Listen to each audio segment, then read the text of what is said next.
이제 정말 마지막 날의 마지막 시간이네요.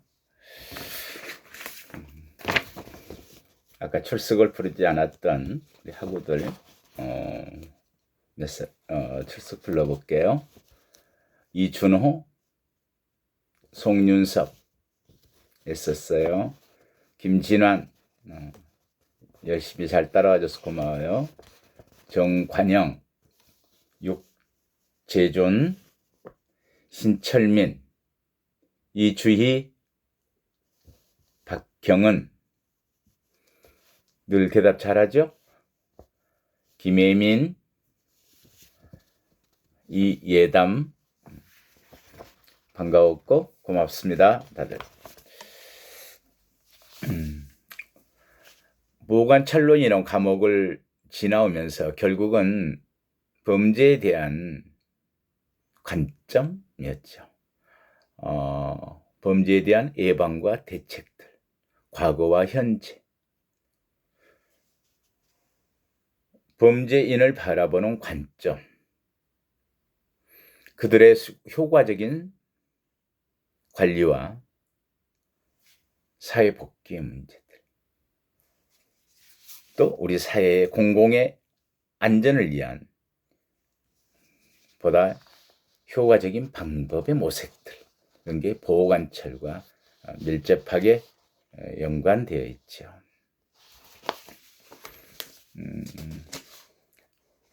우리는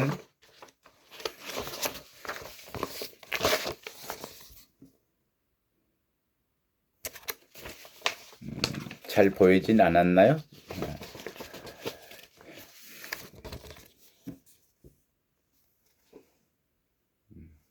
그래요. 여러분들 볼 때 제 손 쪽에 있는 부분이 과거에 우리가 처벌 위주의 교정, 그리고 보호관찰이라고 하는 부분 분야에 있어서 감독과 감시, 또는 지나치게 억압적인 어떤 통제에 의한 관리, 이런 쪽들이 리벤지, 복수, 리스트레인트, 억제하는 거, 리포메이션, 하지 말라고 하는 인간 개조. 이제는 이념이 리인테그레이션, 재통합, 리해빌리테이션, 사회복귀, 리소셜리제이션, 재사유화, 리스토레이션, 회복적인 어떤 교정들, 이렇게 변해오는 것.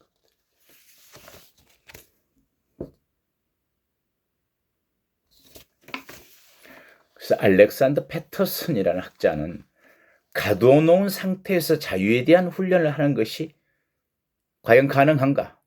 불가능하다. 형벌로서 교도소에 오는 것이지 처벌받기 위해서 교도소에 오는 것은 아니다. 이렇게 알렉산더 패터슨의 법원처럼. 퍼킨스라고 학자는 노후시설의 교정 훈련 효과가 외부 세계에 나가서까지 일반화가 가능할 것인가 하는 의문을 제기한, 보다 일반 사회와 근접할 것, 그런 이야기들을 하고 있고, 노후시설에서의 관리만 해서는 안 된다는 이야기들이죠. 그래서 크로포드도 수용시설 내부 환경을 가능한 한 외부 사회와 세계와 유사하게 설계하는 것이 치료 효과를 극대화하는 것이다.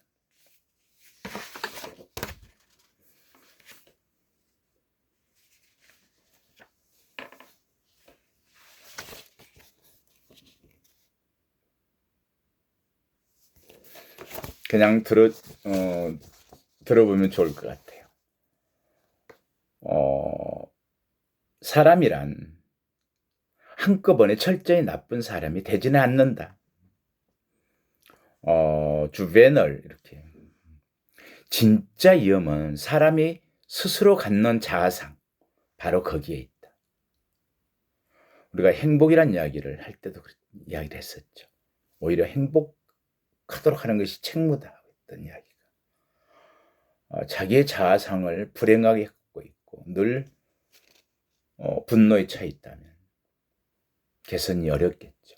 왜냐하면 자기가 어떤 사람인지에 대하여 스스로 갖는 자아상이 그가 어떤 사람이 될지 좌우해 주기 때문이다. 리처드 민스라는 사람의 이야기입니다. 만일 우리가 다른 사람들로 하여금 일정한 행동을 하도록 만들려면 두 가지 필수 조건이 있다. 그 한 가지는 그들이 반드시 어떤 식으로 행동해야만 자기네가 중시하는 값진 것들을 갖게 되도록 만드는 일이다. 또 하나는 그들이 그렇게 하지 않으면 그런 값진 것들이 주어지지 않도록 만드는 것이다.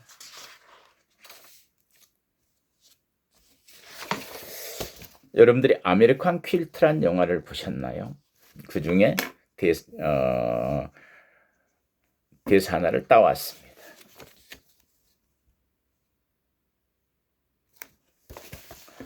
삶을 하나의 무늬로 바라봐라. 여러분들에게 해주는 이야기. 행복과 고통은 다른 세세한 사건들과 섞여들어 정교한 무늬를 이루고 시련도 그 무늬를 더해주고 색깔이 된다. 그리하여 마지막 순간이 다가왔을 때, 우리는 마지막 순간이 정말 다가왔을 때 그 무늬의 완성을 기뻐하게 되는 것이다.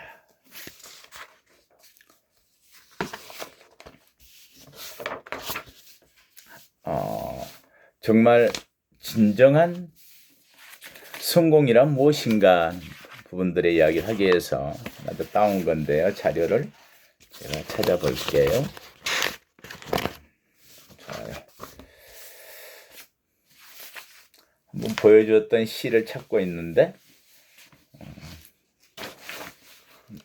어디 가서 이렇게 일을 먹이죠.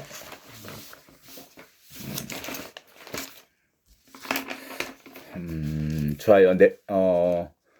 진정한 행복, 참된 행복. 내가 삶으로써 다른 그 다음 세상 사람들이 조금 더 좋아질 수 있다면. 그런 이야기를 에밀리 디킨스의 시에서 한번 볼까요? 만약 내가라는 에밀리 디킨스의 시인데요. 이 시는 제가 일반인들에게 교정자원봉사자가 되고자 했던 사람들, 그리고 교정자원봉사자였던 분들, 신부님, 수녀님들 많이 포함되어 있었고, 우리 목회자들, 일반인들, 그들과 강의 마지막에 제가 함께 읽었던 시입니다. 만약 내가, 에밀리 디킨스, 만약 내가 한 사람의 가슴앓이를 멈추게 할 수 있다면 나 헛되이 사는 것이 아니리.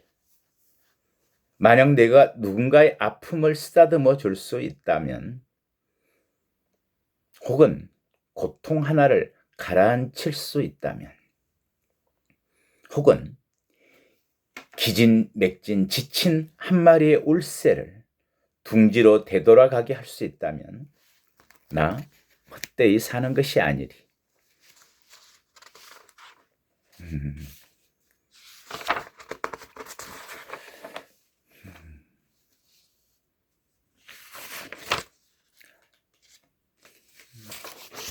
하나 더 마지막으로 볼까요, 그러면?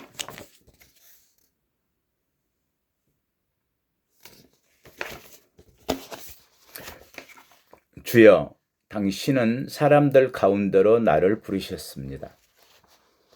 자, 내가 여기 있나이다. 나는 괴로워하고 사랑하나이다. 나는 당신이 주신 목소리로 말했고, 당신이 우리 어머니, 아버지에게 가르쳐 주시고, 또 그들이 내게 전해주신 말로 글을 썼습니다.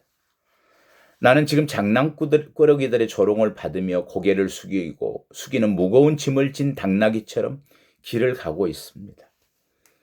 당신이 원하시는 때, 당신이 원하시는 곳으로 나는 가겠나이다.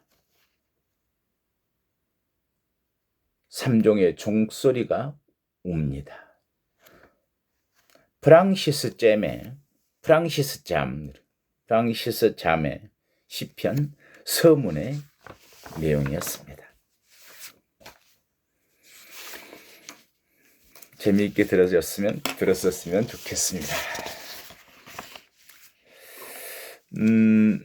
이번 코로나가 정말 팬데믹으로 지속이 된다. 범죄처럼 지속이 된다. 끔찍한 일이죠. 아무튼 그걸 위해서 우리가 대처를 했는데요. 보호관찰과의 관련성에서 한두 가지 재미있는 사실들. 구금시키기도 하고요. 일정한 조건이 갖춰져서 백신을 맞으면 이제 일정 부분 면회도 되고요. 문제가 없다면 가석방 나가듯이 또 석방하듯이 나올 수도 있고요. 문제가 예상되면 미리 예방하기 위해서 하는 조치들도 많고요.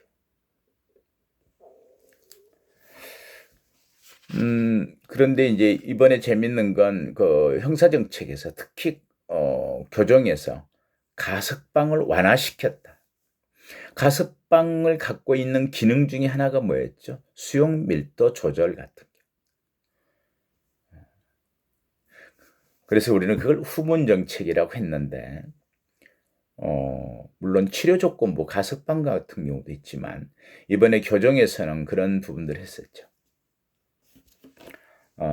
지난달부터 지금 최근에 가석방 완화 조처를 하고 있습니다. 이게 수용 밀도를 낮춰주고 이런 코로나 어려운 시기에 후문 정책을 사용하는 거죠. 그리고 정문 정책은 뭘까요? 들어오지 않도록 하는 거잖아요. 정문 정책에서 가장 큰 건 뭐 불구속 수사 같은 거 형사 정책에는 있어요. 그런데 이번에 코로나 시점에서는 어떤 일들이 있었냐면은 검찰의 조사가 일시 중지됐거나 재판 일정이 연기되었거나 불구속으로 수사하게 되었다. 이걸 정문 정책인데 코로나 시기에 취했던 조치들이죠. 그리고 개인을 보호하기 위해서는 어떤가요? 어떤 보호 처분 같은 성격들 원조도 해주고, 이를테면 외국의 경우 우리 경우는 적극적으로 않지만은 백신을 접종하게 되면은 뭐 로또 복권식으로 뭐 나눠준다랄지, 어떤 자동차를 경품으로 건다랄지 해서 개인들을 보호하기 위해서 뭔가를 다른 것들을 여러 가지 대책들을 만드는 거죠. 우리도 그렇죠. 이번에 백신을 맞게 되면 여행을 자유롭게 할 수 있도록 허용하겠다. 그런 유인책들 같은. 그래서 개인도 보호하고 우리 사회도 안전하게 할 수 있도록 백신 맞는 숫자, 그 비율을 높여가는 거죠. 사회를 안전하게 하기 위해서는 어떻게 해요? 보다 더 강도 높은 어떤 보안 처분적 성격을 형사 정책에서는 쓰는데, 우리가 보안 처분, 형사 처분까지 가능했던 그런 부분을 사용했던 게 있었죠. 현재도 그렇죠. 마스크를 미착용하고 난동을 부렸던 어느 전철에서의 승객들, 택시 운전사에게 택시 운전사가 마스크를 착용하라고 했다 그래서 폭행했던 어떤 승객, 이런 사람들에게 형사처분을 했다.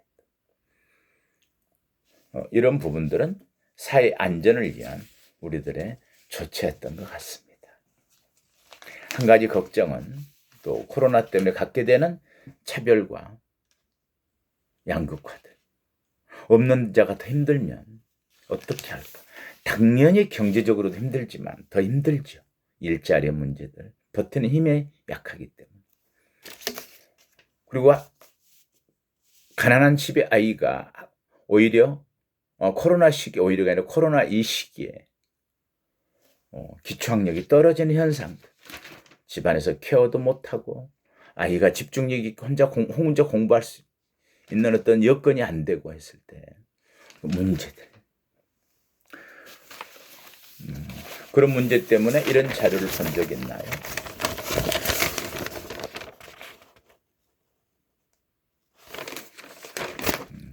코로나가 키운 곱셈 못하는 중학교 2학년.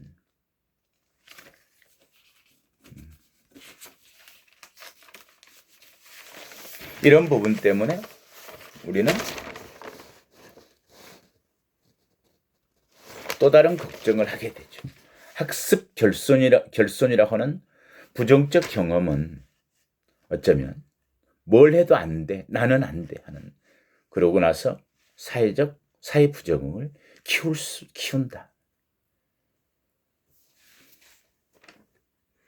그래서 학습 부진은 학년이 올라가면서 누적되고 자기 효능감, 행복감도 낮아지고 시민의식에서도 격차가 벌어진다. 그래서 조선 할머니와 그냥 부모 없이 사는 아이들, 다문화 가정 방치 경우가 많은데 이러한 보호장치 등 복지로의 접근이 필요하다. 형사정책에서도 마찬가지죠. 일탈, 비행, 범죄라고 하는 부분들과 관련되어져.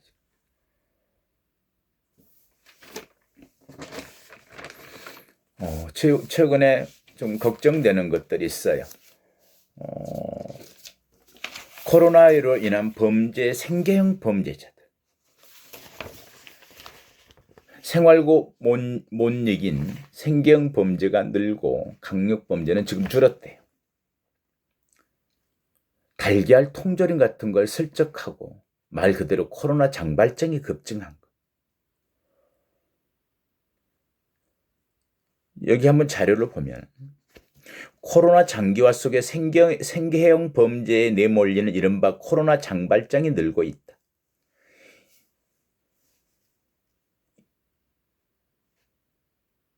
4월 20일 대검찰청 통계에 따르면 지난해 강력 폭력, 교통범죄 등 주요 범죄는 작년보다 6에서 9%가량 줄었지만 절도 등 생계형 범죄가 포함된 재산 범죄만 5%가 늘었다는 겁니다. 경찰청 관계자는 재산 범죄는 대표적인 불황형 범죄로 경기가 어려울 때 늘어난다며 생활고에 시달리던 이들이 범죄에 손을 댄 것이 이러한 결과를 나타냈다. 이렇게 이야기를 해요.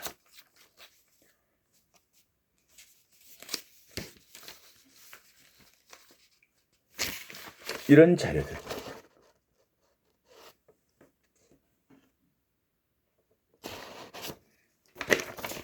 무료 급식소는 문 닫고 며칠 굶다가 그만 빵을 훔쳤다. 페이지를 주워서 생계를 잇는 할머니가 길거리 물건을 가져다 팔다가 걸리기도 하고. 이러한 생계형 절도는 처벌로 고리를 못 끊는다. 복지 시스템으로 연결해 재범 위험을 구체적으로 낮춰야 되겠다.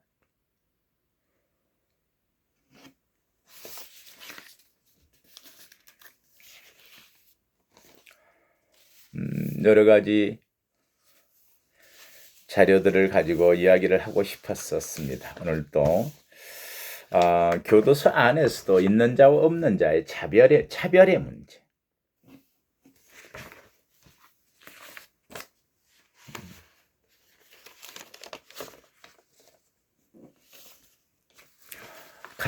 여러분들하고 대면 수업을 했다면 상당히 재미있는 일화들에 대한 이야기와 범죄인에 얽힌 이야기들도 꽤 했을 것 같아요. 제가 더. 그런데 인터넷 강의가 주는 어려움 또는 자칫 다른 사람들이 보게 될 수 있어서 교육의 현장에서는 할 수 있는 이야기를 인터넷에 하기 어려운 것들도 있었습니다. 내 죄 없는 사람이 감옥에 갇히는 비극이 계속될까? 사실은 저에게도 어떤 경험들은 있습니다. 작년 초부터인가요? 작년 초죠. 사실은 TV조선이라는 데서 굉장히 어떤 불황 그리고 적자를 면치 못하던 시기에 TV조선은 지금 흑자를 많이 내고 있어요. 제가 아는 분이 대표를 하고 있는데 미스트롯부터 돈이 되기 시작했대요. 그 뒤로 계속해서 히트를 치고 뉴스의 시청률도 올라가고 그런데 당시 어려운 상황이었는데 저에게 그런 이야기를 한 적이 있어요. 누군가를 통해서 이제는 말할 수 있다. 이런 부분들 또는 재미있는 그런 에피소드를 가지고 뭔가를 만들어 가봤으면 좋겠다. 교도소에서 끊임없이 그 자료들을 가지고. 그래서 준비를 해봤었어요. 그래. 그렇게라도 어떤 변화를 가져올 수 있겠다는 생각을 해봤는데 제 결론은 이제는 말할 수 있다라고 하는 부분이 하나도 없었습니다. 그걸 결정했던 사람들, 현장에서 맡아서 일했던 사람들과 관련 지어지고 그분들의 프라이버시나 또는 당시 그렇게밖에 판단할 수 없었던 어떤 상황들, 이런 부분들에 대한 지금이 와서의 시각에서의 책임을 묻게 되는, 잘못 묻게 되는 경우들, 그리고 관련된 수용자를 포함한, 미결을 포함한 그 사람들의 인권, 프라이버시 하나로도 자유로울 수가 없구나라는 생각이 들어서 제가 거절한 문제는 있습니다. 그런 이야기들에 대해서 여러분들하고 현장에서 직접 만났다면, 대면 수업을 했다면 상당히 같이 이야기도 하고 고민도 해봤을 것 같아요. 어찌되었건 우리는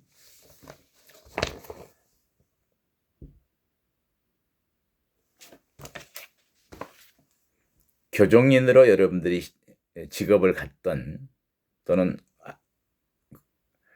교정에 관련된 어떤 일을 하게 되건, 그렇지 않으면 그냥 교정을 전공했거나 수업을 받았다면 그런 부분들의 생각을, 관점과 여러분들의 마인드, 범죄와 범죄인을 바라보는 시각과 관점,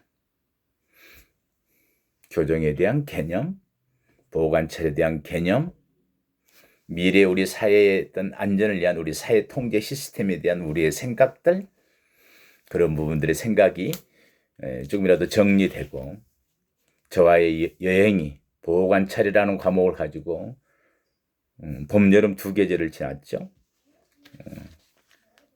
어떤 생각들을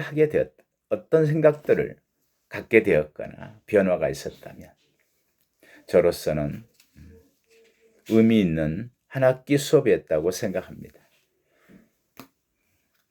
잘 따라와준 여러분들에게 감사드리고 다음 기회에 어디에선가 또 다시 만나볼 수 있기를 희망합니다. 여러분 감사합니다. 건강히 잘 지내세요.